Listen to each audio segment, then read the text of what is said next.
Hello friends, K കിച്ചണിലേക്ക് എല്ലാവർക്കും സ്വാഗതം. ഇന്ന് നമുക്ക് വളരെ നല്ല രുചിയിൽ ചക്ക കൊണ്ടൊരു നല്ല തോരൻ ഉണ്ടാക്കാം.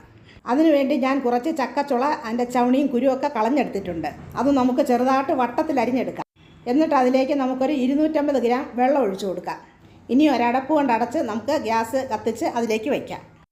നന്നായിട്ട് ആവി വന്നതിന് ശേഷം നമുക്ക് അടപ്പ് തുറന്ന് ഒരു 1/2 ടീസ്പൂൺ ഉപ്പ് ചേർത്ത് അത് നന്നായിട്ടൊന്ന് ഇളക്കി കൊടുക്കാം.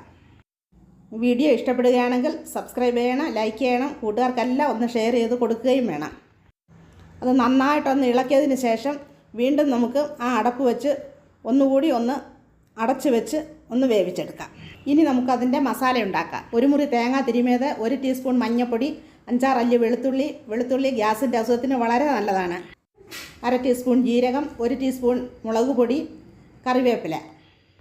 കറിവേപ്പില മാറ്റി വെച്ചിട്ട് എല്ലാം കൂടി നമുക്കൊരു മിക്സിയുടെ ജാറിലിട്ട് ഒന്ന് ചതച്ചിട്ട് അവസാനം കറിവേപ്പില കൂടി ചേർത്ത് ചതച്ച് ആ അരപ്പ് നമുക്ക് ചക്കയിലേക്ക് ചേർത്ത് കൊടുക്കാം. എന്നിട്ട് ആ അരപ്പ് വേവാൻ വേണ്ടി നമുക്കൊന്ന് അടച്ചു വെച്ച് കൊടുക്കാം. 5 മിനിറ്റ് കഴിഞ്ഞ് അടപ്പ് തുറന്ന് നമുക്കത് നന്നായിട്ട് ഇളക്കി ആ അരപ്പ് അതിലേക്ക് യോജിപ്പിച്ച് കൊടുക്കാം. ഒരുപാടങ്ങ് കുഴഞ്ഞു പോകരുത്. നന്നായിട്ടൊന്ന് ചിക്കിയെടുത്തതിന് ശേഷം നമുക്ക് 2 വറ്റൽമുളകും കറിവേപ്പിലയും ചേർത്ത് കടുക് വറുത്ത് അതിൻ്റെ പുറത്ത് ചേർക്കാം. ഇപ്പോൾ നമ്മുടെ ചക്കത്തോരൻ ഇവിടെ റെഡി ആയിട്ടുണ്ട്. എല്ലാവരും ഇതുപോലൊന്ന് ഉണ്ടാക്കി നോക്കണം. പെട്ടെന്ന് തയ്യാറാക്കാൻ പറ്റുന്നതാണ്. ഇനി ഒരു നല്ല വീഡിയോയുമായി നമുക്ക് ഉടനെ തന്നെ കാണാം. വീഡിയോ കണ്ടതിന് താങ്ക് യു.